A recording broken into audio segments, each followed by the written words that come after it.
Bonjour à tous, au programme aujourd'hui, une cité intégralement en bois où prédomine l'oblique, des logements au volume extrêmement généreux et des étudiants surmotivés. C'est la saison 2 du nouveau programme. Bienvenue dans ce 5e épisode.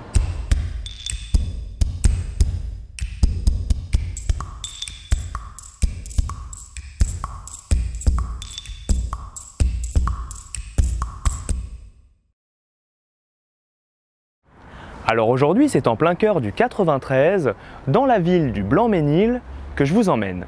Derrière moi, permettez-moi de vous présenter la cité Pierre-Sémar, ou Pièce Pointue, le plus grand ensemble de logements sociaux en bois de tout le pays. Le Blanc-Mesnil est une commune de 57 000 habitants, située au nord-est de Paris, à environ 7 km du boulevard périphérique. Traversée par le chemin de fer depuis 1858, la ville ne se verra dotée de sa propre gare qu'à la toute fin des années 70 avec la mise en service du RER B. Inaugurée à l'été 1980, celle-ci vient s'implanter au croisement de l'avenue Pasteur, une des principales artères de la ville, au sein d'un quartier essentiellement pavillonnaire. Elle s'adosse alors à un terrain encore non urbanisé, c'est la Pièce Pointue, le site sur lequel sera construite la cité Pierre-Sémar. Dès 1978, des études sont lancées pour édifier à la Pièce Pointue un tout nouveau quartier d'habitation au pied de la future gare. Cette mission est confiée à la Société d'équipement et d'aménagement du territoire de Seine-Saint-Denis, la Sodedat 93, le tout nouvel aménageur du département qui commence à se faire connaître pour l'originalité de ses projets.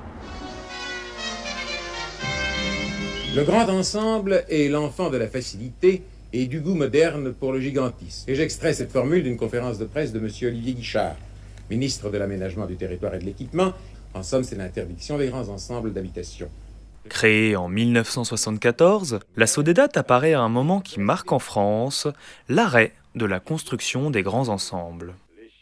S'illustrant tout de suite avec le quartier de la Maladrerie à Aubervilliers, son premier grand projet, et plus tard avec la rénovation du centre-ville de Saint-Denis, la Sodedat fera figure de véritable laboratoire urbain permettant à des architectes peu connus d'expérimenter de nouvelles formes d'habitat. La société construira ainsi entre les années 70 et 90 jusqu'à 35 collèges et plusieurs quartiers d'habitation, dont l'un des plus remarquables n'est nul autre que celui du Blanc-Mesnil, la Pièce Pointue, de l'architecte Iwona Bukowska. Née en 1953 à Sopot, au bord de la mer Baltique, Iwona Bukowska grandit dans la Pologne fermée de l'ère communiste. Marquée par les volumes complexes et généreux des maisons allemandes de sa ville natale, elle est admise en 1971 à l'école polytechnique de Gdańsk où elle étudie l'architecture. 2 ans plus tard, alors qu'elle est âgée de 20 ans, l'étudiante voit surgir une opportunité unique. La Pologne envoie pour la première fois des étudiants en France, de l'autre côté du rideau de fer. Déterminée à ne pas laisser passer sa chance, Bukowska apprend le français en seulement quelques mois et parvient à être retenue parmi la vingtaine d'étudiants envoyés à Paris. C'est ainsi qu'elle intègre en 1973 l'école spéciale d'architecture dans le cours de René Gailloustet, l'architecte en chef de la Maladrerie. Gailloustet y sensibilise ses étudiants aux théories de la ville complexe, aux antipodes du grand ensemble, leur faisant visiter comme exemple le chantier des étoiles d'Ivry de Jean Renaudy. Forte de cet enseignement, elle présente avec Magna Thomsen un projet en arc-porteur pour l'aménagement du centre-ville de Saint-Denis, avec lequel elle obtient son diplôme en 1976. Parmi les membres du jury se trouve nul autre que Jean-Pierre Lefebvre, le directeur de la Sodedat 93. Séduit par leur travail, il propose alors à chacune d'entre elles de venir travailler avec lui, Magna Thomsen à la Maladrerie, Iwona Bukowska à la Pièce Pointue. Le projet qu'elle présente consiste en une vingtaine de logements qu'elle développe suivant une ligne bien particulière, l'oblique, comme principe de conception. Nous avons pris l'habitude de vivre dans des espaces déterminés par le parallélisme de plancher et de plafond, par des façades verticales, avec peu de soucis consacrés à la lumière, comment elle arrive. Ce qui m'intéresse quand même, c'est de chercher cette lumière, de la magnifier quelque part, et pour ceci, procéder par des pans obliques, qui nous permet de faire rentrer la lumière dans des logements en les valorisant. Et j'avoue que l'ARC, en tant que système constructif, nous permet d'affiner encore cette recherche de la lumière à l'intérieur des logements ou d'autres espaces projetés. Convaincu par son approche, la Sodedat confie alors à Bukowska l'aménagement de l'intégralité de la pièce pointue. Le site se présente sous la forme d'un triangle de 6 hectares, délimité, nous l'avons vu, au sud par les voies du chemin de fer, à l'est par l'avenue Pasteur devenue rue Pierre-Sémard et au nord-ouest par les fonds de parcelles des maisons existantes. Jouxtant la gare, un parking d'intérêt régional, également réalisé par Bukowska, longe la rue Pierre-Sémard, tandis qu'un parc, tampon entre les voies ferrées et les habitations, occupe le sud du terrain. Les logements, quant à eux, forment une nappe noyée dans la végétation qui longe le site d'ouest en est en se densifiant à l'approche de la rue. Voici la cité Pierre-Sémard. Constituée de 225 logements tous différents les uns des autres, la cité Pierre-Sémard se démarque par sa forme atypique que dominent des toitures aux pans abrupts s'élançant vers le ciel. À mi-chemin entre l'habitat individuel et le logement collectif, cette cité tout en bois se compose d'une douzaine de bâtiments dont la hauteur se limite au R+3, maintenant ainsi les proportions du quartier pavillonnaire dans lequel il s'insère. Leur géométrie se fonde sur un module à base carrée de 4,90 m de côté, recoupé en deux dans la diagonale, et qui correspond tout simplement à la trame constructive de son ossature poteau-poutre, vous l'aurez compris, en bois. À l'architecte ensuite d'en étirer le sommet, formant des pans de toiture obliques inclinés à 45 degrés, ceux laissés à plat offrant des terrasses qui restituent en hauteur l'espace dévoré par l'urbanisation. Partant de ce principe, les bâtiments se développent ensuite selon un rythme organique, savamment orchestré par l'architecte du quartier. Reliés par des coursives, leur agencement offre enfin des parcours multiples, alliant d'étroits passages à de larges places, donnant à chaque regard une perception nouvelle de la cité.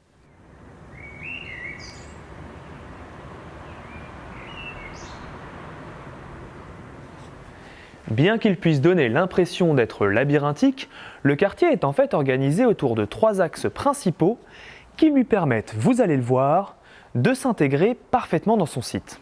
S'ouvrant sur l'avenue Ambroise-Croizat, 2 axes piétons désenclavent en effet le quartier pavillonnaire, notamment vers la gare, tandis qu'un 3e prolonge l'avenue du Sémaphore, alors en impasse, vers la rue Pierre-Sémard.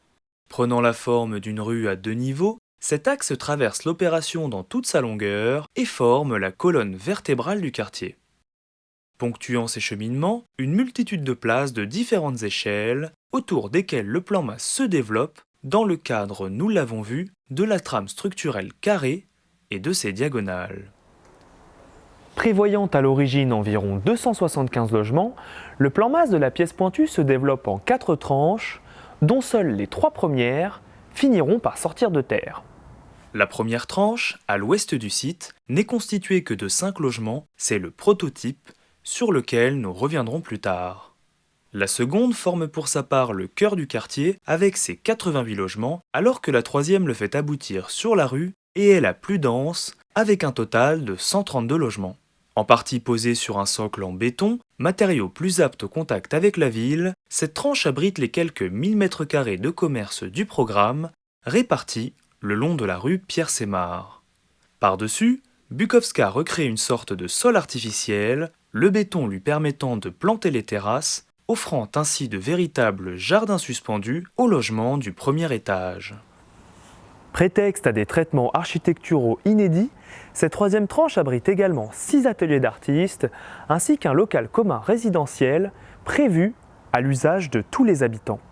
Réunis autour d'une place, les ateliers d'artistes ont la particularité de présenter une paroi inclinée vers le bas, permettant à l'intérieur qu'y soient exposés des travaux et sont directement reliés à un logement situé par-dessus. Non réalisé, une 4e tranche prévoyait pour finir une 50aine de logements supplémentaires ainsi qu'une école maternelle très originale qui aurait été organisée autour d'un grand toboggan central. Au début des années 80, époque où se conçoit le projet, le bois est un matériau impopulaire qui souffre encore d'un préjugé, le réservant aux habitats précaires. C'est donc pour s'assurer de la viabilité de la construction que la mairie décide de la nécessité de construire un prototype.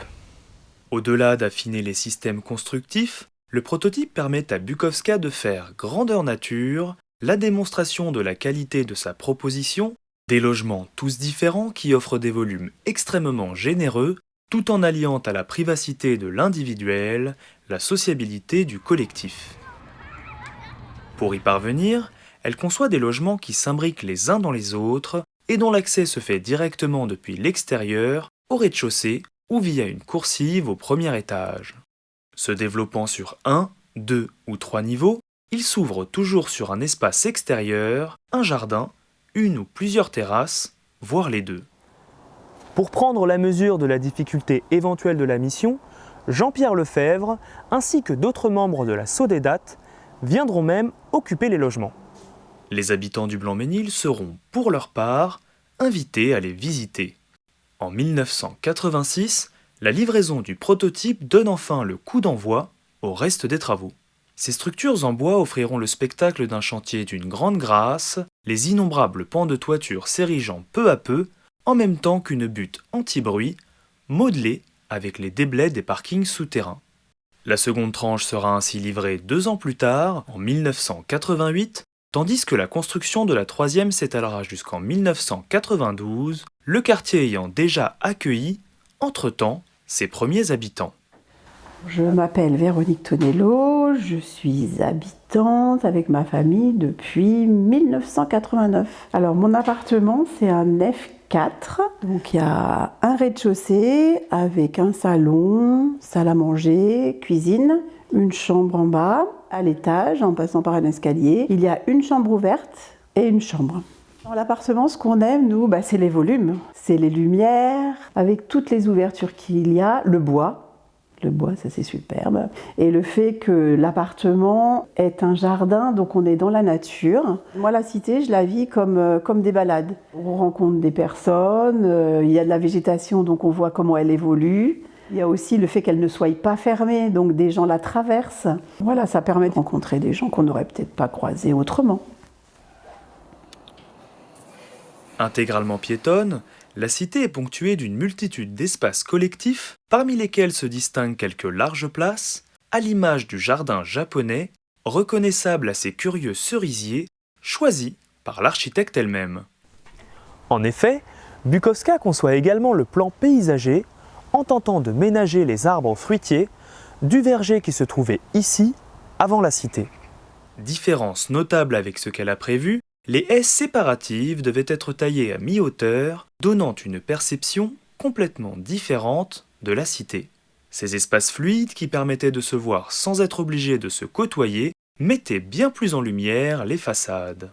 Celles-ci, constituées de clins de mélèze orientés dans 3 directions, horizontale, verticale, oblique, ont des typologies qui se répètent, au sein desquelles 15 modèles de fenêtres forment des compositions variées, soulignées par des éléments de couleur rouge. Bien qu'elles aient été conçues de manière à pouvoir être entièrement préfabriquées, seules celles du prototype seront mises en œuvre de cette manière, un montage sur site ayant été retenu pour le reste du projet. Bukowska soigne enfin le dessin des garde-corps, à la fois intérieurs et extérieurs, où ceux d'origine ne sont désormais presque plus visibles. Conciliant l'esthétique la plus précieuse et l'attention la plus sensible aux habitants, l'opération de la pièce pointue sera largement publiée et fera l'objet de nombreux documentaires. Elle attirera en outre de nombreux artistes qui n'hésiteront pas à y intervenir à grande échelle, comme le font par exemple Thomas Barthes et Édouard Sautet en 2008 avec leurs pièces détachées.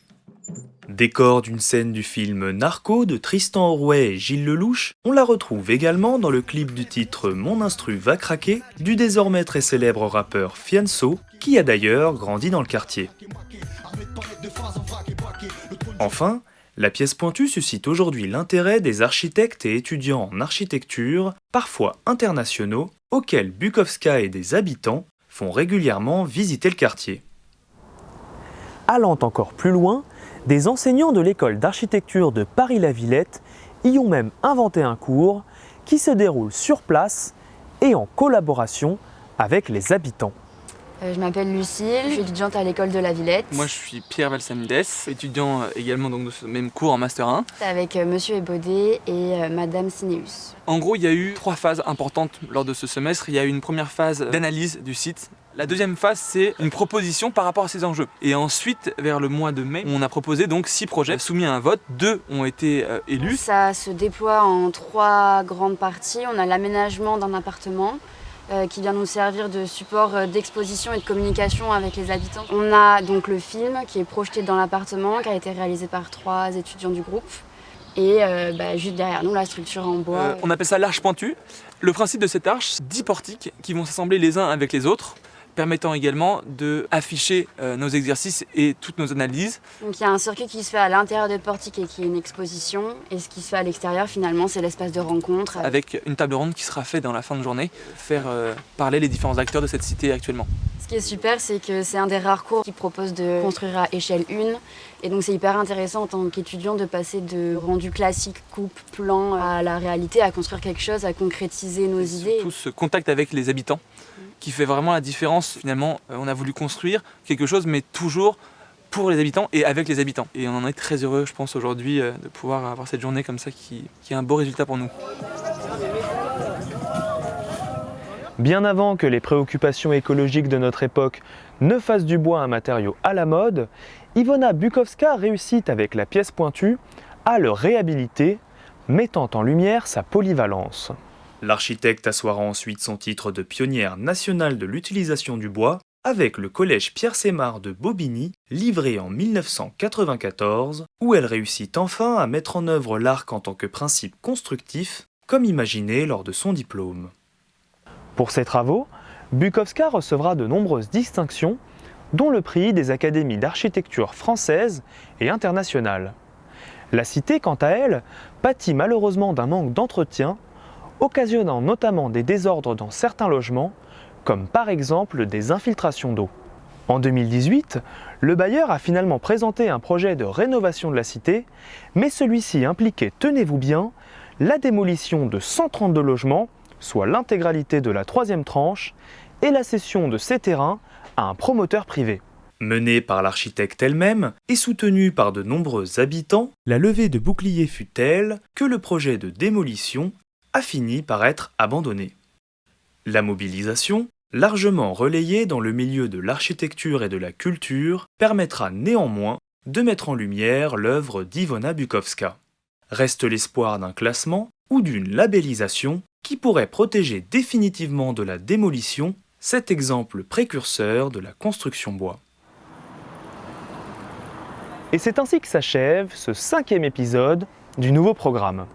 Nous espérons qu'il vous a plu et vous invitons bien sûr à nous laisser vos commentaires sous la vidéo.